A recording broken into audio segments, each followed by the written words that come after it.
कि वो क्या है, securities exchange board of India है। हमारा जो नेक्स्ट टॉपिक है ना वो क्या है, वो securities exchange board of India है। ठीक है,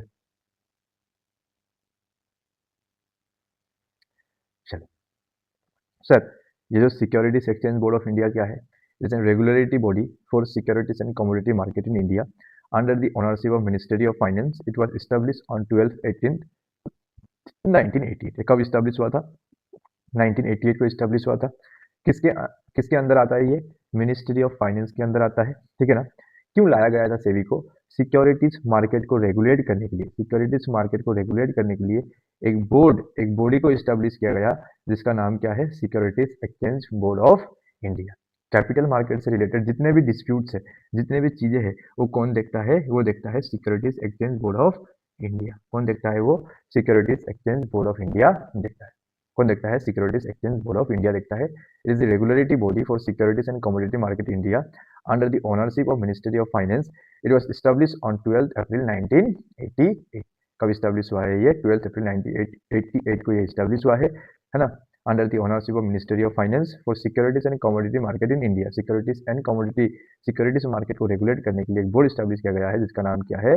securities exchange board of India है।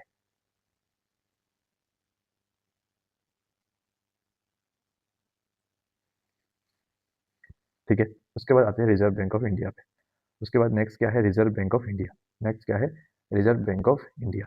Sir, reserve bank of India, यार चलो, कहाँ पे था मैं? रिजर्व बैंक ऑफ इंडिया पे था। Sir, reserve bank of India क्या है? वाओ, क्या है रिजर्व बैंक ऑफ इंडिया? तो एक सेंट्रल बैंक है। रिजर्व बैंक ऑफ इंडिया क्या है? सेंट्रल बैंक है। मैं बिल्कुल नई बात बता रहा हूँ। रिजर्व बैंक ऑफ इंडिया क्या है? एक सेंट्रल बैंक है ना? This bank is responsible for Indian banking system. हाँ, किसके लिए रेस्पॉन्सिबल है ये bank? Reserve bank of India. This bank is responsible for the regulation of Indian banking system. Indian banking system के लिए कौन रेस्पॉन्सिबल है? किसको रेस्पॉन्सिबिलिटीज दिया गया है? रिजर्व बैंक ऑफ इंडिया को रेस्पॉन्सिबिलिटीज दिया गया है ना? इंडियन बैंकिंग सिस्टम को रेगुलेट करने के लिए, देखने के लिए, एक्सरसाइज करने के लिए, रेगुलेट करने के लिए एक एक एक बैंक को बनाया गया है जिसका नाम क्या है? Reserve bank of India. ये सेंट्रल बैंक है इंडिया का और ये अपने इंडियन बैंकिंग सिस्टम को क्या करता है? रेगुलेट करता है। ठीक है, उसके बाद सर ये किसके अंदर आता है? Central reserve bank of India. तो ये भी आता है मिनिस्ट्री ऑफ फाइनेंस के अंदर। इसके अंदर आता है, ये भी मिनिस्ट्री ऑफ फाइनेंस के अंदर आता है। ठीक है, सर ये किसके लिए रेस्पॉन्सिबल है? It is responsible for the control control issue and maintaining supply of Indian rupees. Central bank क्या करता है ना? इंडियन रुपीज को कंट्रोल करता है, इशू करता है और मेंटेन करता है। This bank is responsible for control issue for controlling issuing and maintaining the supply of the Indian rupees. Indian rupees को कंट्रोल करने के लिए, इंडियन रुपीज को इशू करने के लिए, इंडियन रुपीज को मेंटेन करने के लिए एक बैंक स्टैब्लिश किया गया है जिसका नाम है reserve bank of India. Reserve bank of India is responsible for the controlling issuing and maintaining the supply of the Indian rupees. Indian rupees को देखने के लिए, रेगुलेट करने के लिए एक बैंक बनाया गया जिसका नाम क्या है? रिजर्व बैंक ऑफ इंडिया है। ठीक है, उसके बाद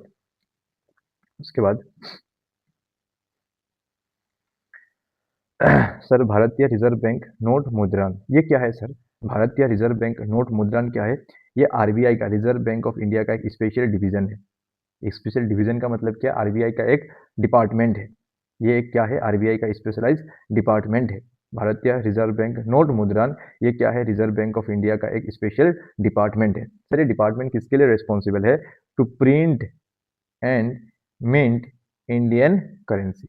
इंडियन करेंसी को प्रिंट करने के लिए ना हम लोगों ने एक 1 सेकेंड, इंडियन करेंसी को प्रिंट करने के लिए, इंडियन करेंसी नोट्स को प्रिंट करने के लिए आरबीआई ने एक स्पेशल डिवीजन बनाया है, स्पेशल डिपार्टमेंट बनाया है जिसका नाम क्या है? भारत रिजर्व बैंक नोट मुद्रण।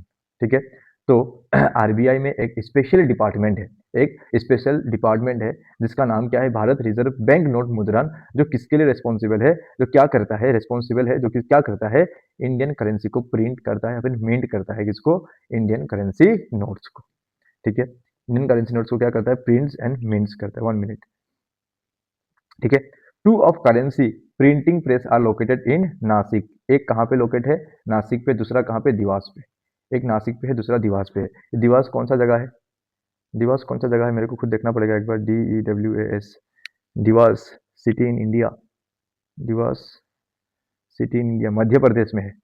एक मध्य प्रदेश में है, दूसरा नासिक। नासिक कहाँ पे? गुजरात में है। तो एक गुजरात में है, एक देवास में है। ठीक है ना? सो उसके बाद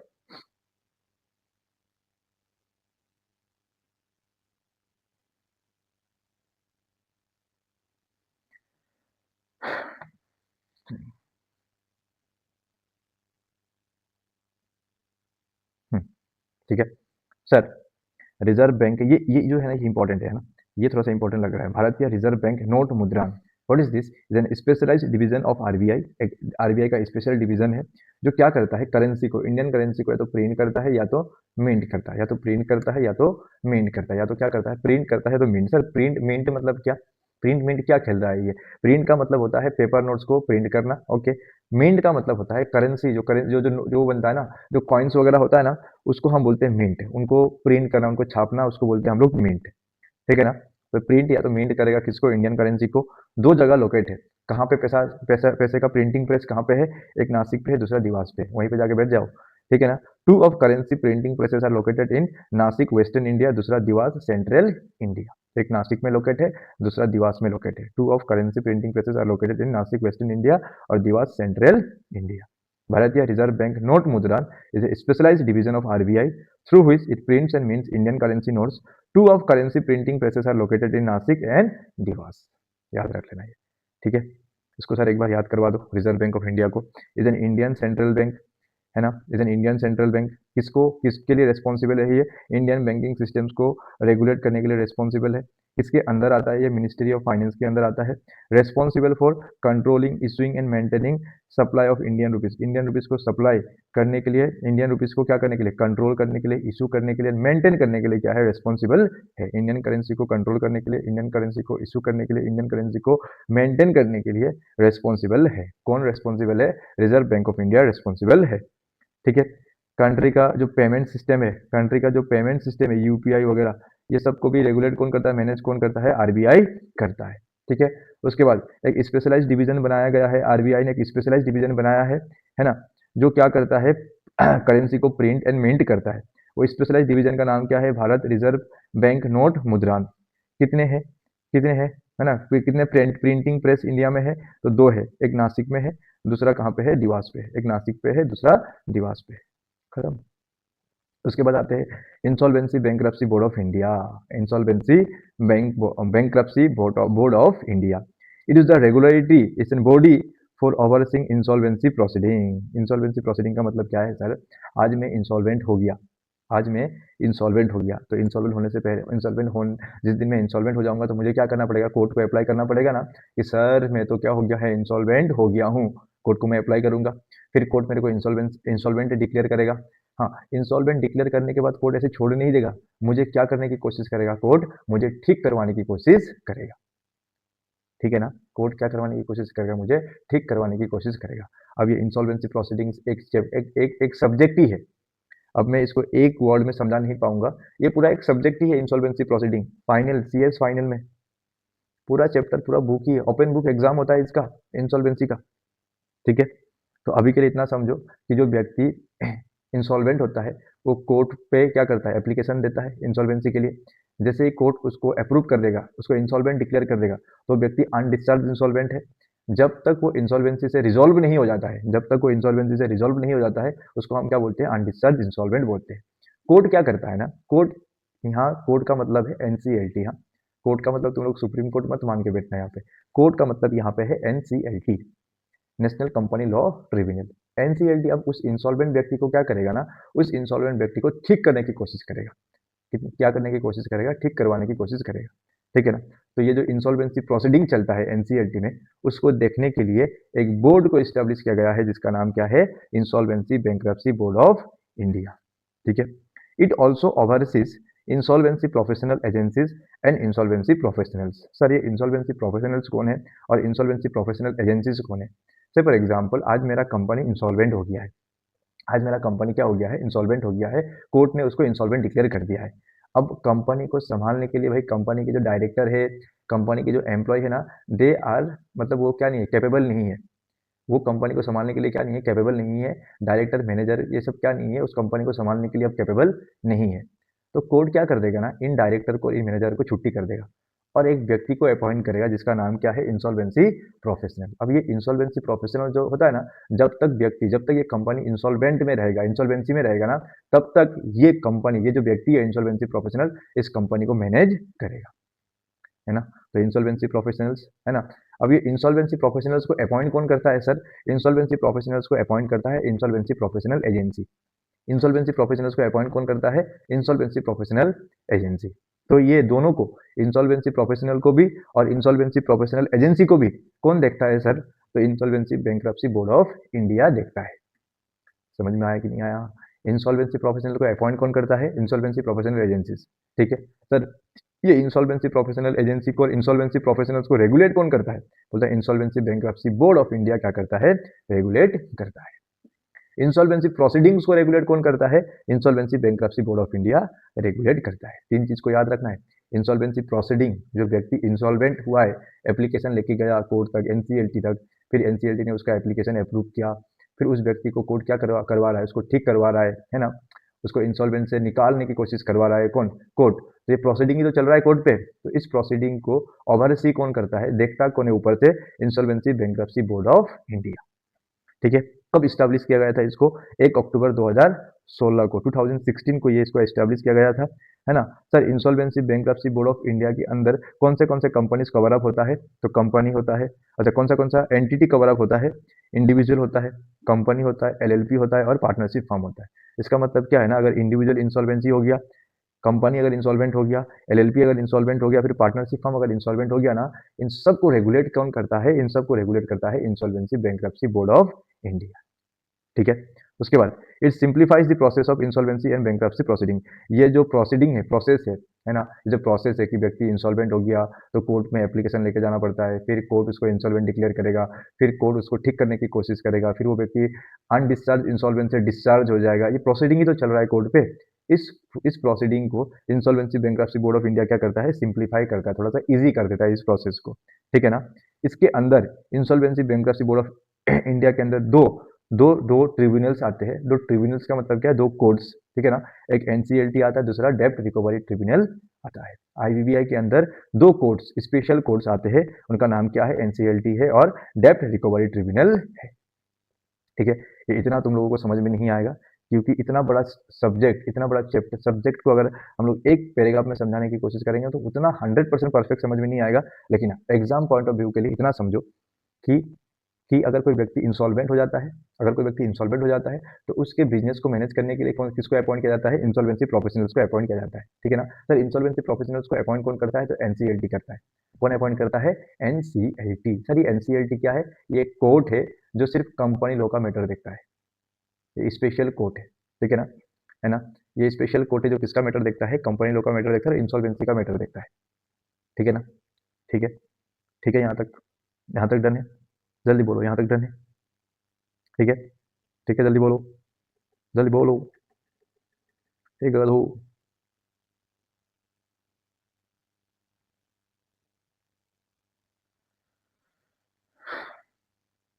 नहीं, मैं भी सो जाऊंगा फिर तो कोई दिक्कत नहीं है, तुम लोग बोल नहीं रहे हो तो।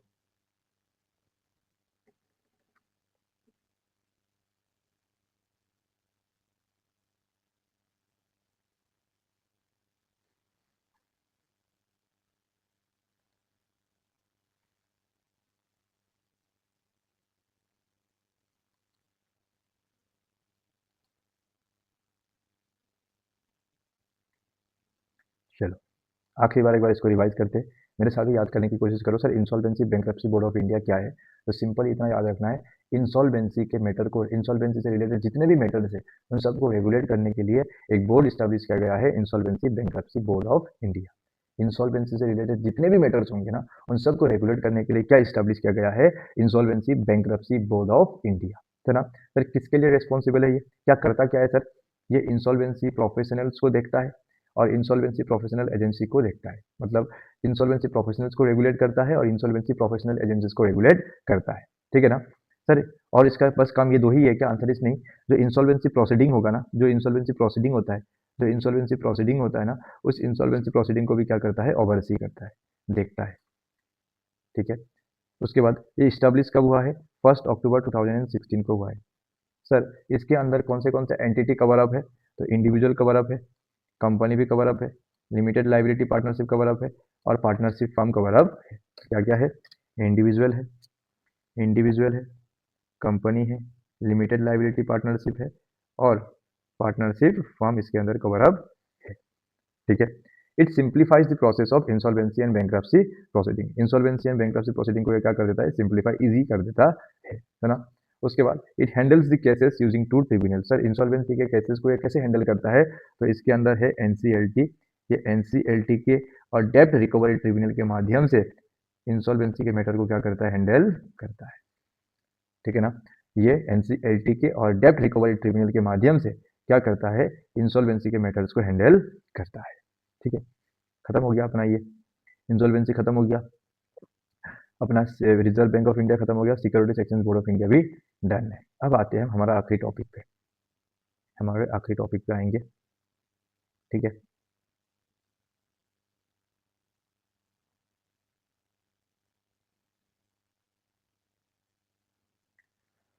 ओ माय गॉड सर ये क्या है? हाई कोर्ट, सुप्रीम कोर्ट, इसी में टाइम ना लग जाए, 1 घंटा नहीं लगेगा। ठीक है ना। Structure of Indian judicial system, structure of Indian judicial system. Sir when there is a dispute between citizen or between citizens and the government, these disputes are resolved by the judiciary। मतलब क्या? अगर dispute किसके बीच में हो जाता है? Citizen के बीच में हो जाता है। सिटीजन आपस में अगर लड़ लेते हैं या फिर सिटीजन एंड गवर्नमेंट के साथ अगर कोई लड़ाई हो जाता है तो इस मैटर को रिजोल्व कौन करता है? जुडिशियरी करता है। जुडिशियरी मतलब कौन? Indian court. कौन करता है? कोर्ट करता है। COURT, court. कौन करता है? कोर्ट इसको क्या करता है? रिजोल्व करता है। ये दोनों सियारिया दोनों आपस में लड़ते हैं, बहुत लड़ते हैं, है ना। Dispute between the citizens. ठीक है ना। इनके मैटर को सॉल्व कौन करेगा? बोलता है जुडिशियरी करेगा। जुडिशियरी कौन है? कोर्ट है। ठीक है ना। ये ये जो क्रीज है ये गवर्नमेंट के साथ लड़ाई करता है, तो इनके बीच में, गवर्नमेंट के बीच में और सिटीजन के बीच में लड़ाई हो गया है, उस लड़ाई को रिजोल्व कौन करेगा? कोर्ट करेगा। ठीक है ना। When there is an dispute between citizens, between citizens or between citizens and the government, this disputes are resolved by the judiciary। तुम लोग मेरे साथ लड़ गए, हाँ तुम लोग मेरे साथ लड़ने आ गए, हमारे बीच में डिस्प्यूट हो गया, सर इस डिस्प्यूट को रिजोल्व कौन करेगा? तो कोर्ट करेगा। कोर्ट करेगा, जुडिशियरी सिस्टम करेगा। ठीक है ना। मेरे साथ लड़ाई हो गई गवर्नमेंट में, मैं गवर्नमेंट के साथ लड़ने चला गया, मेरे बीच में, मेरे और मेरे गवर्नमेंट के बीच में लड़ाई हो गया, मैं और गवर्नमेंट के बीच में, हम दोनों के बीच में क्या हो गया? डिस्प्यूट हो गया। तो उस डिस्प्यूट को रिजोल्व कौन करेगा? तो कोर्ट करेगा। इंडियन जुडिशियरी सिस्टम इसको रिजोल्व करेगा। ठीक है। The functions of judiciary system of India are, the function of judiciary systems of India are, है ना। क्या क्या फंक्शन है? जुडिशियरी सिस्टम क्या क्या करता है? देखो, regulations of the interpretation of the act and codes, dispute resolutions, promotion of fairness among the citizens of the land. 3 चीज करता है हमारे इंडिया का जो जुडिशियरी सिस्टम है ना, वो 3 चीज करता है। कितने चीज करता है सर? 3 चीज करता है। पहला चीज तो क्या करता है? डिस्प्यूट को रिजोल्व करता है। फर्स्ट, पहला चीज क्या करता है? डिस्प्यूट को रिजोल्व करता है। दूसरा क्या है ना, जो लॉ है ना उसको इंटरप्रिटेशन करके देता है। उसको क्या करके देता है? इंटरप्रिटेशन करके देता है। सर इंटरप्रिटेशन करके देता है का मतलब ना, जो लॉ है ना उसका एक्चुअल मीनिंग समझा के देता है। जैसे फॉर एग्जाम्पल हम लोगों ने पढ़ा था ना, ये सतीरंजन दास गुप्ता भारती, यहाँ पे हम लोगों ने पढ़ा था ना, पार्टनरशिप फॉर्म में केस स्टडी पढ़ा था, याद है?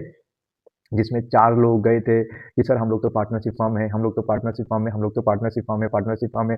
फिर सुप्रीम कोर्ट ने डिसीजन में बोल दिया था कि तुम लोग पार्टनरशिप फर्म नहीं हो। फिर सुप्रीम कोर्ट ने रीजन बता दिया था कि तुम्हारे बीच में एग्रीमेंट नहीं है, तुम्हारे बीच में बैंक अकाउंट तुम लोगों ने ओपन नहीं किया है, तुमने बुक्स ऑफ अकाउंट्स को मेंटेन नहीं किया है, फिर तुमने क्या नहीं किया है? डिप्यूटी डायरेक्टर को इंटीमेशन नहीं दिया है। इस सुप्रीम कोर्ट ने जो जजमेंट दिया था ना, इस जजमेंट में सुप्रीम कोर्ट ने क्या किया था? लॉ को इंटरप्रिटेशन करके दिया था, उन लोगों को समझा के दिया था, उन लोगों को समझाया था कि भैया बात ऐसा है, ये सब चीजें होना चाहिए। कोर्ट क्या कर रहा था? इंटरप्रेट कर रहा था। जैसे कंस्ट्रक्टिव नोटिस, कंस्ट्रक्टिव नोटिस में कोर्ट थर्ड पार्टी को समझाता है कि जब आप कंपनी के साथ डील करने जाओगे तो तुमको पब्लिक नोटिस पढ़ के जाना चाहिए, एमओए को एओए को पढ़ के जाना चाहिए। तो कोर्ट क्या करवा रहा है? कोर्ट इंटरप्रेट करवा रहा है, लोगों को क्या करवा रहा है? समझा रहा है, कानून समझा रहा है। तो कोर्ट क्या क्या करता है? एक तो डिस्प्यूट रिजोल्व करता है, दूसरा क्या करता है? कानून समझाता भी है। अगर किसी व्यक्ति को कानून समझ में नहीं आ रहा है, उसका इंटरप्रिटेशन अगर दिक्कत है ना, तो कोर्ट उसको क्या करता है? अच्छी तरीके से इंटरप्रिटेशन करके देता है। कोर्ट का काम क्या है? एक्ट को इंटरप्रेट करना, एक्ट के एक्चुअल मीनिंग को निकालना कोर्ट का काम है, डिस्प्यूट को रिजॉल्व करना कोर्ट का काम है। तीसरा, फेयरनेस को प्रमोट करना among the citizens of the land, समानता लाना, इक्वलिटी लाना किसका काम है? जुडिशरी सिस्टम का काम है।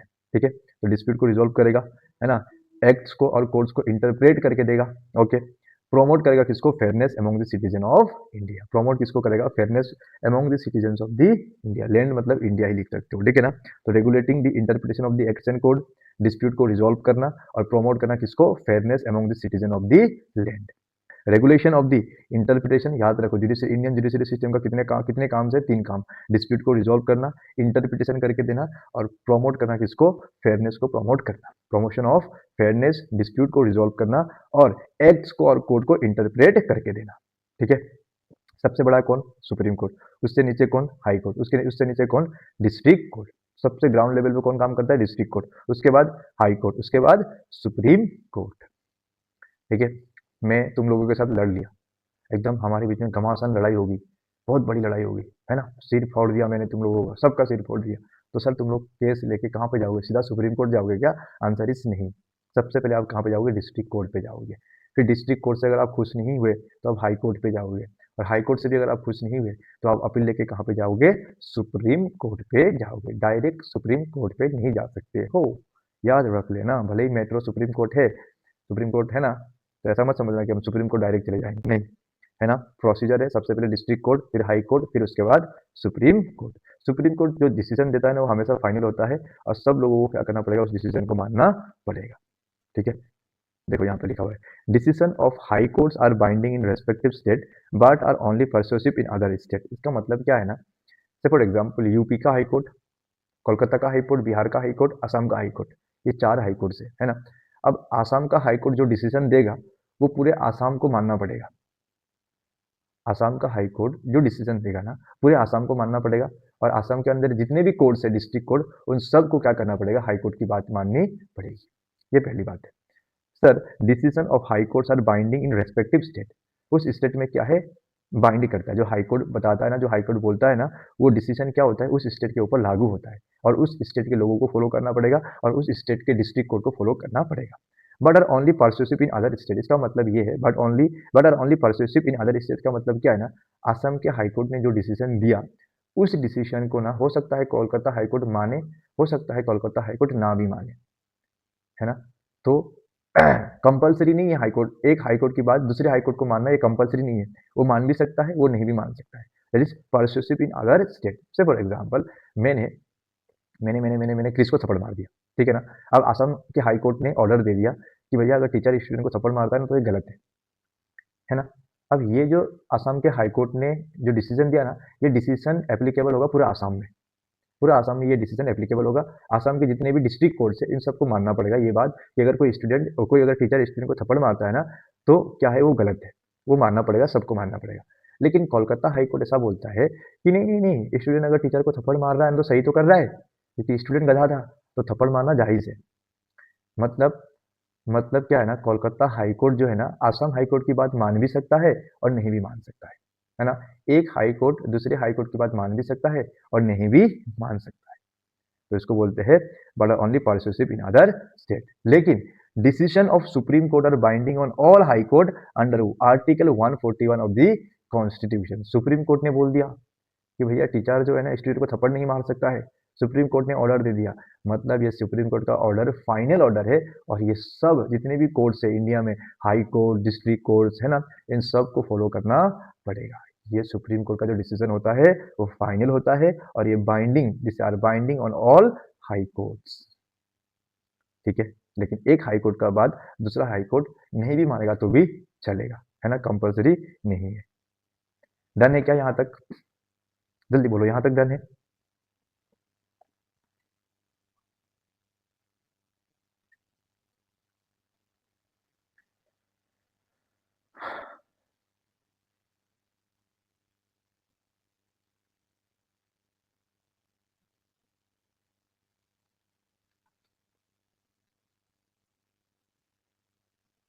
चलो, अब आते हैं सर सुप्रीम कोर्ट पे। सबसे पहले सुप्रीम कोर्ट क्या है?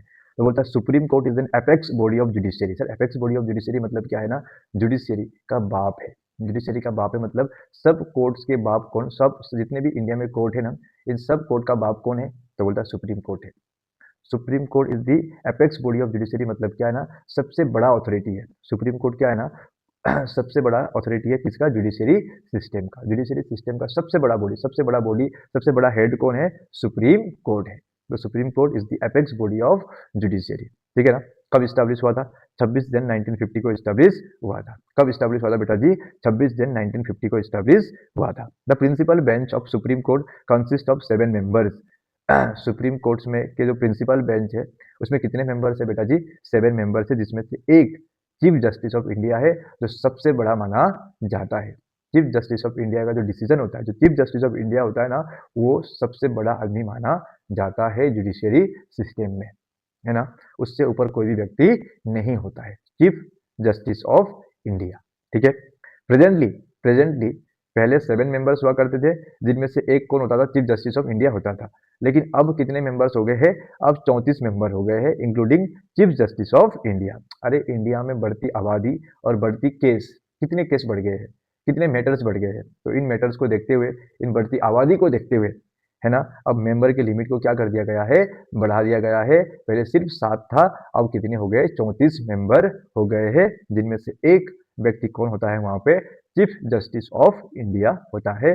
और चीफ जस्टिस ऑफ इंडिया का डिसीजन हमेशा क्या होता है, फाइनल होता है, ठीक है।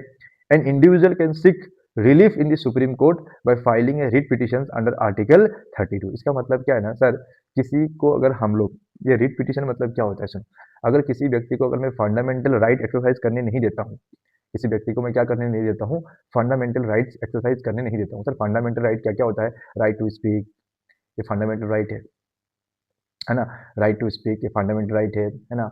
उसके बाद और क्या है, क्या फंडामेंटल है, राइट टू डू बिजनेस, ये फंडामेंटल राइट्स है। Right to travel all over the India, ये फंडामेंटल राइट्स है ना। तो अगर कोई व्यक्ति किसी व्यक्ति को अगर कोई व्यक्ति फंडामेंटल राइट एक्सरसाइज करने नहीं देता है, से फॉर एग्जाम्पल मैं तुम लोगों को बोलने नहीं देता हूँ, मैं तुम लोगों को बोलने ही नहीं देता हूँ, सिर्फ मैं ही बोलता रहता हूँ और मैं तुम लोगों को बोलने ही नहीं देता, मैं कहा चुप चुप चुप, मतलब चुप, शांत रहो, मतलब बिल्कुल शांत रहो, कभी नहीं बोलोगे, बिल्कुल शांत मतलब शांत बोलता हूँ ना मैं, बस चुप रहो चुप, है ना। मैं आप लोगों को क्या कर रहा हूँ, आपका बोलने का अधिकार छीन रहा हूँ, है ना। कॉन्स्टिट्यूशन ने आपको कुछ अधिकार दिया है, right to speech is your अधिकार, बोलना तुम्हारा अधिकार है। और अगर आपके अधिकार को कोई रोक रहा है तो आप क्या कर सकते हो, डायरेक्ट रिट पिटीशन फाइल कर सकते हो आर्टिकल 32 के तहत। कहाँ पे, सुप्रीम कोर्ट पे, है ना। अगर आपके फंडामेंटल राइट को कोई व्यक्ति एक्सरसाइज करने नहीं देता है, आपके फंडामेंटल राइट्स को अगर कोई व्यक्ति एक्सरसाइज करने नहीं देता है ना, तो आप डायरेक्टली क्या कर सकते हो बेटा जी, रिट पिटीशन फाइल कर सकते हो। कौन से आर्टिकल के तहत, आर्टिकल 32 के तहत। आर्टिकल 32 के तहत डायरेक्ट आप सुप्रीम कोर्ट पे क्या फाइल कर सकते हो, रिट पिटीशन फाइल कर सकते हो to seek and relief. Fundamental right exercise करना, डिस्प्यूट हो गया तो नहीं क्या हो गया, सुनो डिस्प्यूट में और फंडामेंटल राइट में फर्क है। डिस्प्यूट हो गया तो डायरेक्ट सुप्रीम कोर्ट नहीं जाना है, ठीक है ना। लेकिन हाँ, तुम्हारे तुम्हारे को फंडामेंटल राइट एक्सरसाइज करने कोई नहीं दे रहा है, तुम्हारा जो फंडामेंटल राइट्स है, जो तुम्हारा अधिकार है, अगर वो अधिकार तुमसे कोई छीन रहा है, तुम्हारे पास बहुत सारे अधिकार है जो कॉन्स्टिट्यूशन ने तुमको दिया है, अगर वो अधिकार तुमको कोई छीन रहा है, वो अधिकार तुमसे कोई व्यक्ति का छीन रहा है, तो उसके खिलाफ आप डायरेक्टली क्या कर सकते हो, रिट पिटिशन फाइल कर सकते हो अंडर आर्टिकल 32, अंडर आर्टिकल 32, ठीक है। दैट्स इट सुप्रीम कोर्ट के बारे में, मैंने इसको बहुत समराइज कर दिया है, इतना लिख के आओगे तो भी चल जाएगा एग्जाम में, है ना। उसके बाद आते हैं sir high court. High court थोड़ा सा बड़ा है ना। सर हाई कोर्ट क्या है, हर एक रेस्पेक्टिव स्टेट पे एक कोर्ट होता है जो सबसे बड़ा होता है ना। That court is known as high court, ठीक है ना। कौन से कौन से आर्टिकल के तहत हाई कोर्ट को स्टैब्लिश किया गया है, आर्टिकल 214 के तहत। Article 214 of the Indian constitution state that there must be high court in each state. हर एक स्टेट पे क्या होना चाहिए, एक हाई कोर्ट होना चाहिए। Article 214 of the Indian constitution state that there must be high court in each state. हर एक स्टेट पे क्या होना चाहिए बेटा जी, एक हाई कोर्ट होना चाहिए। हाई कोर्ट जो है ना, 3 तरीके का जुरिडिक्शन एक्सरसाइज करता है, एक अपीलेंट जुरिडिक्शन, एक ओरिजिनल जुरिडिक्शन, दूसरा होता है सुपरवाइजरी जुरिडिक्शन। एक अपीलेंट जुरिडिक्शन, एक ओरिजिनल जुरिडिक्शन, तीसरा होता है supervisory jurisdiction. Sir supervisory jurisdiction का मतलब क्या है, ओरिजिनल जुरिडिक्शन का मतलब क्या है, और अपीलेंट जुरिडिक्शन का मतलब क्या है। अपीलेंट जुरिडिक्शन का मतलब समझो, मैं मैं मैं लड़ लिया तुम लोगों से, पूरा अच्छे से मुक्का मारा तुम लोगों को, तुम लोगों का जो है ना नाक मुंह सब तोड़ दिया, ठीक है ना। अब तुम लोग डिस्ट्रिक्ट कोर्ट पे गए, डिस्ट्रिक्ट कोर्ट ने ना डिस्ट्रिक्ट कोर्ट ने मेरे फेवर में जजमेंट दे दिया, तुम लोग खुश नहीं हुए, अरे ये मेरा नाक भी फोड़ेगा, मेरा मुंह फोड़ दिया, अब कोर्ट इसके इसके इसके फेवर में जजमेंट दे दिया, तो तुम लोग क्या करोगे? हाँ, डिस्ट्रिक्ट कोर्ट से तुम लोग खुश नहीं हो, और डिस्ट्रिक्ट कोर्ट से खुश ना हो कि आप किसके पास जाओगे? अपील लेके हाई कोर्ट के पास जाओगे। जो ये केस हाई कोर्ट के पास जाएगा ना, इसको हम बोलते हैं अपीलेंट जुरिस्डिक्शन। इसको हम क्या बोलते हैं? हाई कोर्ट ने क्या एक्सरसाइज किया है? अपीलेंट जुरिस्डिक्शन एक्सरसाइज किया है। ठीक है ना सर। ओरिजिनल जुरिस्डिक्शन का मतलब क्या होता है ना, डायरेक्ट हाई कोर्ट पे चले गए, डायरेक्ट हाई कोर्ट पे चले। कुछ कुछ मैटर्स ऐसे हैं जिसको लेके आप डायरेक्टली कहाँ पे जा सकते हो? हाई कोर्ट पे डायरेक्ट जा सकते हो। आपके सिलेबस में नहीं है पर है, कुछ कुछ मैटर ऐसे हैं जिसको लेके आप डायरेक्टली कहाँ पे जा सकते हो? हाई कोर्ट पे जा सकते हो। तो उसको हम क्या बोलते हैं? ओरिजिनल जुरिस्डिक्शन बोलते हैं। अगर हाई कोर्ट पहली बार किसी व्यक्ति का केस ले रहा है, उसको हम बोलते हैं ओरिजिनल जुरिस्डिक्शन। अगर हाई कोर्ट किसी व्यक्ति का अपील सुन रहा है, तो उसको बोलते हैं हम अपीलेंट जुरिस्डिक्शन। ठीक है। दूसरा तीसरा होता है सुपरवाइजरी जुरिस्डिक्शन। सुपरवाइजरी जुरिस्डिक्शन का मतलब क्या है ना, हाई कोर्ट देखते रहता है कि भैया डिस्ट्रिक्ट कोर्ट सही कर रहा है कि नहीं कर रहा है ना, ये वाला डिस्ट्रिक्ट कोर्ट सही कर रहा है कि नहीं कर रहा है, दूसरे वाला डिस्ट्रिक्ट कोर्ट सही कर रहा है कि नहीं कर रहा है, लोग जो है ना कोर्ट के डिसीजन को फॉलो कर रहे हैं कि नहीं कर रहे, ये सब कौन चेक करता है? हाई कोर्ट चेक करता है। और इस अथॉरिटी को हम क्या बोलते हैं? Supervisory jurisdiction. इसको हम क्या बोलते हैं? सुपरवाइजरी जुरिस्डिक्शन बोलते हैं। However, Article 217 of the Indian Constitution limits a High Court supervisory power. Article 227 ने ना हाई कोर्ट को सुपरवाइजरी, हाई कोर्ट की जो सुपरवाइजरी पावर है ना, उसको लिमिट कर दिया है ना। मतलब हाई कोर्ट जो है ना हर मैटर पे सुपरवाइज नहीं कर सकता है, उन्हीं मैटर पे सुपरवाइज कर सकता है जो आर्टिकल 227 में प्रोवाइड किया गया है।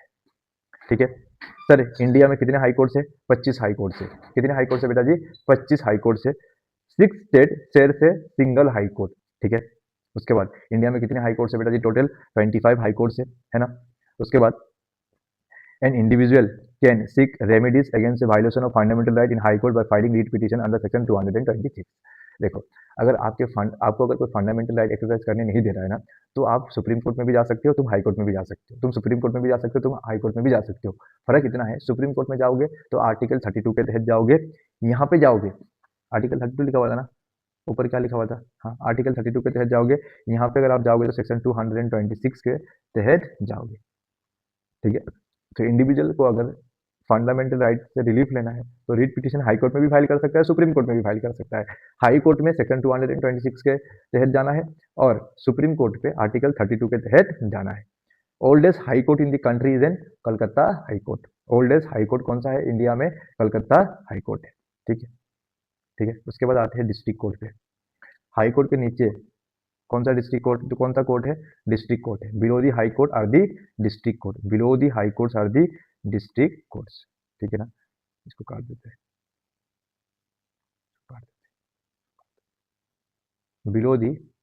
Below the high courts are the district courts. Below the high courts are the district court. Sir, district court को ना दो तरीके में, दो पार्ट्स में डिवाइड है। डिस्ट्रिक्ट कोर्ट दो पार्ट्स में डिवाइड है। एक कोर्ट ऑफ डिस्ट्रिक्ट जज, दूसरा कोर्ट ऑफ सेशन। एक कोर्ट ऑफ डिस्ट्रिक्ट जज, दूसरा है court of session. District court कितने पार्ट्स में डिवाइड है बेटा जी? दो पार्ट में डिवाइड है। एक कोर्ट ऑफ सेशन है, दूसरा कोर्ट ऑफ डिस्ट्रिक्ट जज है ना। जितने भी सिविल लॉ के मैटर्स होंगे, सिविल लॉ मतलब क्या? ब्रीच ऑफ कॉन्ट्रैक्ट है ना, ये सिविल लॉ क्या? कॉन्ट्रैक्ट क्या था पार्टीज ने आपस में, वो ब्रीच हो गया, ये कौन सा मैटर हो गया? सिविल लॉ मैटर हो गया। मैंने तुम लोगों को प्रॉमिस किया था कि भाई पढ़ा दूंगा, सिलेबस कंप्लीट करवा दूंगा, फीस ले लिया 10,000 रुपये, भाग गया मैं। हमारे बीच में जो लड़ाई है वो कौन सा लड़ाई है? सिविल मैटर वाला लड़ाई है, डिस्प्यूट है हमारे बीच में, है ना। This is known as this is known as this is known as कौन सा कौन सा कौन सा कौन सा कौन सा डिस्प्यूट? Civil dispute. ये क्रिमिनल डिस्प्यूट नहीं है, ये सिविल डिस्प्यूट है। इसको हम किसके अंदर इसको हम किसके अंदर कवर अप करते हैं? सिविल लॉ के अंदर कवर अप करते हैं। तो deals with the civil law matters, that is contractual disputes, claim for damages, ये किसके अंदर आता है? सिविल लॉ के अंदर आता है। और सिविल लॉ का मैटर कौन सुनता है? कोर्ट ऑफ डिस्ट्रिक्ट जज सुनता है। ठीक है ना। फिर डिस्ट्रिक्ट कोर्ट में दूसरा है कोर्ट ऑफ सेशन। ये क्या देखता है सर? क्रिमिनल से रिलेटेड जितने भी मैटर्स है वो कौन देखता है? कोर्ट ऑफ सेशन देखता है। एक डिस्ट्रिक्ट के अंदर किसी ने किसी को मर्डर कर दिया, रेप कर दिया, तो सारे ये सब मैटर कहाँ पे जाएगा? पहले तो डिस्ट्रिक्ट कोर्ट में ही जाएगा, लेकिन डिस्ट्रिक्ट कोर्ट के डिस्ट्रिक्ट कोर्ट पे कहाँ पे जाएगा? कोर्ट ऑफ सेशन पे जाएगा। ठीक है। डिस्ट्रिक्ट कोर्ट की कहाँ पे जाएगा? कोर्ट ऑफ सेशन पे जाएगा, जो क्या देखता है? क्रिमिनल्स मैटर्स को देखता है। साउंड आ रहा है ना बराबर, है ना। तो डिस्ट्रिक्ट कोर्ट में कोर्ट्स को दो टाइप में डिवाइड किया गया है, कोर्ट ऑफ डिस्ट्रिक्ट जज और court of session. Court of session किसको देखता है? क्रिमिनल मैटर्स को देखता है। कोर्ट ऑफ डिस्ट्रिक्ट जज किसको देखता है? सिविल लॉ को देखता है। सिविल लॉ से रिलेटेड जितने भी मैटर्स है कौन देखता है? डिस्ट्रिक्ट जज देखता है, कोर्ट ऑफ डिस्ट्रिक्ट जज देखता है, ठीक है ना। तो सिविल लॉ के अंदर कौन सा मैटर आता है? Contractual disputes, claim for damages, ये किसके अंदर आते हैं? सारा के सारे चीजें, ये सारे के सारे चीजें आते हैं किसके अंदर? सिविल लॉ के अंदर आते हैं। हाँ, डिस्ट्रिक्ट कोर्ट में ना और एक चीज है सर, डिस्ट्रिक्ट कोर्ट में और एक चीज है, जुरिसडिक्शन। डिस्ट्रिक्ट कोर्ट में एक जुरिसडिक्शन है। जुरिसडिक्शन मतलब क्या? Power to control. एक डिस्ट्रिक्ट कोर्ट के पास कितना पावर है? एक डिस्ट्रिक्ट कोर्ट के पास कितना पावर है? तो पावर को भी ना दो पार्ट्स में डिवाइड कर दिया गया है। एक पिक्यूनरी जुरिसडिक्शन, दूसरा टेरिटोरियल जुरिसडिक्शन। टेरिटोरियल जुरिसडिक्शन मतलब क्या है ना, एक डिस्ट्रिक्ट कोर्ट एक डिस्ट्रिक्ट को ही संभाल सकता है ना, उसका जो पावर होता है वो एक डिस्ट्रिक्ट तक ही रहता है, उसको हम बोलते हैं टेरिटोरियल जुरिसडिक्शन। दूसरा होता है पिक्यूनरी जुरिसडिक्शन। डिस्ट्रिक्ट कोर्ट ऐसा नहीं कर सकता कि भाई 10-10 करोड़ 100-100 करोड़ का केस सुन रहा है, नहीं। इसके बाद इतने इतने इतने बड़े बड़े मैटर्स को सुनने का क्या नहीं है? पावर नहीं है। ए सिविल जज can try suits valuing not more than 2 crore. 2 crore से लेकर अगर कम अमाउंट का अगर डिस्प्यूट है, आज से फॉर एग्जाम्पल मैंने तुम लोगों से 2 करोड़ रुपया ले लिया, 2 करोड़ रुपया ले लिया, अब इससे रिलेटेड कोई डिस्प्यूट हो गया है, तो इस डिस्प्यूट को कौन सुन सकता है? डायरेक्टली डिस्ट्रिक्ट कोर्ट सुन सकता है। अगर हमारे बीच में ना 4 करोड़ का डिस्प्यूट हो गया है, 4 करोड़ का डिस्प्यूट हो गया हमारे तुम्हारे बीच में, 4 करोड़ का डिस्प्यूट हो गया है, तो ये जो डिस्प्यूट हमारे बीच में हुआ है ना, वो 2 करोड़ से ज़्यादा अमाउंट का हुआ है, तो ये ना डिस्ट्रिक्ट कोर्ट डायरेक्ट नहीं सुन सकता है। फिर ये डायरेक्ट मैटर कहाँ पे चला जाएगा सर? हाई कोर्ट पे चला जाएगा, है ना। तो पिक्यूनरी जुरिडिक्शन है कि डिस्ट्रिक्ट कोर्ट जो है ना सिर्फ 2 करोड़ तक के मैटर्स को सुन सकता है। 2 करोड़ से ज़्यादा अगर कोई मैटर है तो उसको वो नहीं सुन सकता है, ठीक है। उसके बाद टेरिटोरियल जुरिडिक्शन पे आते हैं। Gets territorial jurisdiction based on the area covered by them. Cases are decided based on the local limit within which the parties resides और property under dispute is situated. जहाँ पे व्यक्ति reside करते हैं या फिर जहाँ पे प्रॉपर्टी रिसाइड है, जहाँ पे प्रॉपर्टी है ना, वहाँ पे उस कोर्ट का क्या होता है? जुरिडिक्शन पावर होता है। से फॉर एग्जाम्पल सर, अब मुझे ना यहाँ के डिस्ट्रिक्ट के बारे में मेरे को बहुत एक्स्ट्रा नॉलेज है, तो मैं अपना ही स्टेट का डिस्ट्रिक्ट तुम लोगों को बता देता हूँ, और जनरल नॉलेज के पर्पज से तुम लोग उसको जान भी जाओगे। से फॉर एग्जाम्पल ये अपना आसाम है, हाँ, जो व्यक्ति जहाँ का है उसको वहाँ के बारे में पता चलेगा ना अच्छे से। तो ये आसाम है, ये आसाम है, ठीक है ना, बड़ा सुंदर है ना। अब ये जो है ना, इसको 4 पार्ट में डिवाइड कर दो। मैं 4 डिस्ट्रिक्ट के नाम लूँगा, हंसना मत, ठीक है ना। एक डिब्रूगढ़, एक डिब्रूगढ़ जो मेरा घर है, दूसरा दूसरा तिनसुकिया, ये भी मेरा ही घर है। उसके बाद तीसरा शिवसागर, तीसरा शिवसागर, और फोर्थ जो है ना, फोर्थ जो है ना, कौन सा लूँ? हाँ, फोर्थ जो है ना जोरहाट करके है ना, जोरहाट करके, जोरहाट, जोरहाट जैसे। ये 4 डिस्ट्रिक्ट, ये कितने डिस्ट्रिक्ट है? 4 डिस्ट्रिक्ट है ना। अब हर एक डिस्ट्रिक्ट में क्या है बेटा जी? डिस्ट्रिक्ट कोर्ट है। हर एक डिस्ट्रिक्ट में क्या है? डिस्ट्रिक्ट कोर्ट है। सो हर एक डिस्ट्रिक्ट में क्या है? एक डिस्ट्रिक्ट कोर्ट है। तो डिब्रूगढ़ से रिलेटेड ये जो डिब्रूगढ़ है ना, अब इसके टेरिटरी में जितना भी केसेस होगा, वो सारे के सारे केसेस किसके अंदर आएगा? डिब्रूगढ़ हाई कोर्ट के अंदर आएगा, ठीक है सर। अब ये कैसे डिसाइड करेंगे कि भैया ये कोर्ट के अंदर, ये डिस्ट्रिक्ट कोर्ट के अंदर आएगा, ये शिवसागर के अंदर आएगा, तिनसुकिया के अंदर आएगा, जोरहाट के अंदर आएगा? तो अगर व्यक्ति यहाँ पे रहते हैं, डिब्रूगढ़ में रहते हैं, ये व्यक्ति भी डिब्रूगढ़ में रहता है, ये व्यक्ति भी डिब्रूगढ़ में रहता है, ये व्यक्ति भी डिब्रूगढ़ में रहता है, पर्सन रिसाइड्स, तो डिब्रूगढ़ के अंदर ही रह रहे हैं ना, एक ही डिस्ट्रिक्ट के अंदर रह रहे हैं ना, तो डिस्ट्रिक्ट कोर्ट इसको हैंडल, यानी कि डिब्रूगढ़ कोर्ट इसको हैंडल करेगा, ठीक है सर। ये व्यक्ति यहाँ का है और ये व्यक्ति यहाँ का है, लेकिन प्रॉपर्टी यहाँ का है, लेकिन प्रॉपर्टी यहाँ का है। सुनो हाँ ध्यान से, ये एक व्यक्ति इस वाले डिस्ट्रिक्ट का है, दूसरे वाला व्यक्ति इस वाले डिस्ट्रिक्ट का है, ठीक है ना। लेकिन प्रॉपर्टी जो है ना, ये इस डिस्ट्रिक्ट में है, और इस प्रॉपर्टी के ऊपर कोई डिस्प्यूट है, इस प्रॉपर्टी के ऊपर कोई डिस्प्यूट है। एक व्यक्ति यहाँ का है, एक व्यक्ति यहाँ का है, ठीक है। इस प्रॉपर्टी के ऊपर कोई डिस्प्यूट है, सर कौन सा कोर्ट सुनेगा? तो बोलता है ये जो डिस्ट्रिक्ट है, ये जो प्रॉपर्टी जहाँ पे सिचुएटेड है, इसके अंदर कौन सा कोर्ट आता है? कौन सा कोर्ट आता है? डिब्रूगढ़ कोर्ट आता है ना, डिब्रूगढ़ वाला कोर्ट, ये वाला डिस्ट्रिक्ट कोर्ट आता है ना, तो सुनवाई कहाँ पे होगा? इसी वाले कोर्ट पे होगा, ठीक है ना। Based on the area covered by them, cases are decided based on the local limit within which the party resides और property under dispute is situated. जहाँ पे प्रॉपर्टी सिचुएटेड है, उस प्रॉपर्टी, जहाँ पे प्रॉपर्टी सिचुएटेड है, वो zone सा डिस्ट्रिक्ट कवर करता है, उसी डिस्ट्रिक्ट कोर्ट में उसकी सुनवाई होती है, ठीक है। यहाँ पर उसके बाद एक और एक है छोटा सा, मेट्रोपियन कोर्ट। मेट्रोपियन कोर्ट क्या होता है ना, ये भी एक डिस्ट्रिक्ट कोर्ट जैसा ही होता है, but this are establish on the metropolitan cities in consultation with the high court. High court से कंसल्टेशन लेके हम लोग इस तरीके की एक कोड इस्टेब्लिश करते हैं जिसका नाम क्या है, मेट्रोपियन कोर्ट से। ये बड़े बड़े सिटीज में होते हैं, है ना। सर जहाँ पे पॉपुलेशन 10 लाख से ज़्यादा है ना, वहाँ पे कौन सा कोर्ट होता है, एक अलग से कोर्ट होता है जिसका नाम क्या है, मेट्रोपियन कोर्ट्स होता है। मेट्रोपियन सिटीज पे होता है, किसके कंसल्टेशन से ये बनता है, हाई कोर्ट की कंसल्टेशन से बनता है। ठीक है, इतना ही दिया है तो इतना ही पढ़ के जाना है, ठीक है ना। अब इसके अंदर हम अगर डूबने गए ना तो हमारा सिलेबस कभी कंप्लीट ही नहीं होगा, है ना। तो metropolitan courts are establish in the metropolitan cities. कहाँ पे इस्टेब्लिश होता है बेटा जी, मेट्रोपियन सिटीज पे इस्टेब्लिश होता है। किसके कंसल्टेशन से इस्टेब्लिश होता है, हाई कोर्ट के कंसल्टेशन से इस्टेब्लिश होता है ना। सर मेट्रोपियन सिटीज मतलब कौन सा सिटीज है, जहाँ पे पॉपुलेशन 10 लाख से ज़्यादा है, उन सिटीज को मेट्रोपियन सिटीज बोलते हैं। बस इतना याद रखना है, ठीक है। उसके बाद